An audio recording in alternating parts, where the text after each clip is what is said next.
జరిగింది విషాదకర ఘటనే కాని రామరామ నాకేమీ తెలియదన్నాడు అల్లు అర్జున్. మరుసటి రోజుకి గాని అసలు రేవతి చనిపోయిన విషయం కూడా తెలియదన్నాడు. థియేటర్ లోపల మీ సినిమా చూసిన కొంచెం సేపటికి సార్ నా వర్క్ అసలు ఏ పోలీసు కానీ ఎవ్వరూ నాకు వర్క్ అసలు నన్ను కలవలేదు, నాతో ఏం చెప్పలేదు. నాకు చెప్పిందల్లా అది పైగా మా మేనేజ్మెంట్ సైడ్ నుంచి వాళ్ళు మా వాళ్ళు వచ్చి చెప్పింది ఏంటంటే సార్ బయట ఓవర్ క్రౌడ్ అవుతుంది, మీరు దయచేసి వెళ్ళిపోండి అని చెప్పారు. వాళ్ళ పోలీసు వాళ్ళందరూ బయట చాలా మందికి ప్రాబ్లం అవుతుంది సార్, ఓవర్ క్రౌడ్ అవుతుంది, మీరు వెళ్ళిపోండి అంటే నేను వెళ్ళిపోయా. సినిమా స్టార్ట్ అయిన కొంచెంసేపు నేను వెళ్ళిపోయా. నిజమేనా? నమ్మొచ్చా? ఆ రోజు డ్యూటీలో ఉన్న ఏసీపీ మాటలు విన్నాక మీరే నిర్ణయించుకోండి. అల్లు అర్జున్ దగ్గరికి వెళ్ళి అతనికి చెప్పాను చెవులో, ఏమని, ఇక్కడ ఒక అమ్మాయి లేడీ చనిపోయింది, ఒక అబ్బాయి అతను ప్రాణాపాయ స్థితిలో ఉన్నారు, హాస్పిటల్కి షిఫ్ట్ చేయడం జరిగింది. మీ గురించి మీరు సెలబ్రిటీ కదా, మా ఆఫీసర్స్ అందరూ మీకు క్రౌడ్ను పక్కా జరిపి మీకు రూట్ క్లియర్ చేశారు, దయచేసి మీరు ఇళ్ళకెళ్ళి ఖాళీ చేయండి అంటే నేను సినిమా చూసినాకనే వెళ్తానని చెప్పాను.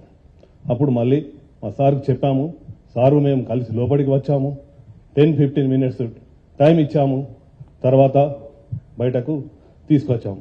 ఏసీపీ మాటల్ని నమ్మలేకపోతే ఇదిగో ఈ వీడియో చూడండి. డిసెంబర్ 4 రాత్రి 9 గంటలకి హైదరాబాద్ సంధ్యా థియేటర్ ప్రాంతం ప్రశాంతంగా ఉంది. సరిగ్గా 10 నిమిషాలకి అక్కడికి 2 కిలోమీటర్ల దూరంలో అలజడి మొదలైంది. 9 గంటల 10 నిమిషాలకు ముషీరాబాద్ మెట్రో స్టేషన్ దగ్గర తన ఓపెన్ టాప్ ఫార్చ్యూనర్ నుంచి అల్లు అర్జున్ బయటకొచ్చాడు. అక్కడి నుంచి ఆ ప్రాంతం అంతా ట్రాఫిక్ జామ్ మొదలైంది. ఆ దారిలో ఉన్న జనం అంతా థియేటర్ వైపు కదలడం మొదలైంది. అక్కడి నుంచి 5 నిమిషాల సేపు అల్లు అర్జున్ కాన్వాయ్ ఊరేగింపు సాగి 9 గంటల 15 నిమిషాలకు థియేటర్ దగ్గరకు చేరింది. అప్పటిదాకా వేలాది మంది జనాల్ని గేటు బయటే ఆపి అల్లు అర్జున్ కారు కోసం ఒక్కసారిగా గేట్లు తెరవడంతో పరిస్థితి అల్లకల్లోలంగా మారింది. విపరీతమైన తొక్కిసలాట. పరిస్థితి పోలీసుల చేయి దాటిపోయింది.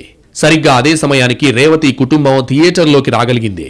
అయితే ఈ తొక్కిసలాటలో రేవతి ఆమె కొడుకు ఒకవైపు, ఆమె భర్త కూతురు మరోవైపు చెల్లాచెదురైపోయారు. ఇక్కడ గందరగోళం జరుగుతుండగానే అల్లు టీం 9 గంటల 30 నిమిషాల ప్రాంతంలో అప్పర్ బాల్కనీ వైపు వెళ్లిపోయింది. దీంతో లోయర్ బాల్కనీలో ఉన్న జనం అంతా అల్లు అర్జున్ ని చూడ్డానికి అప్పర్ బాల్కనీ వైపు దూసుకొచ్చారు. ఈ ఒత్తిడికి అక్కడున్న గ్రిల్ గేట్లు విరిగిపోయాయి. జనం ఒకరిపై ఒకరు పడిపోయారు.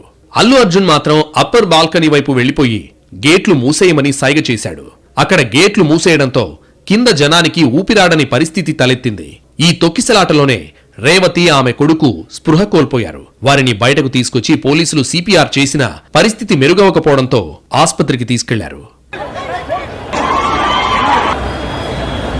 ఇదంతా జరుగుతున్న సమయంలో అల్లు అర్జున్ బృందం మాత్రం అప్పర్ బాల్కనీలో బౌన్సర్ల రక్షణలో సినిమాని ఎంజాయ్ చేస్తోంది.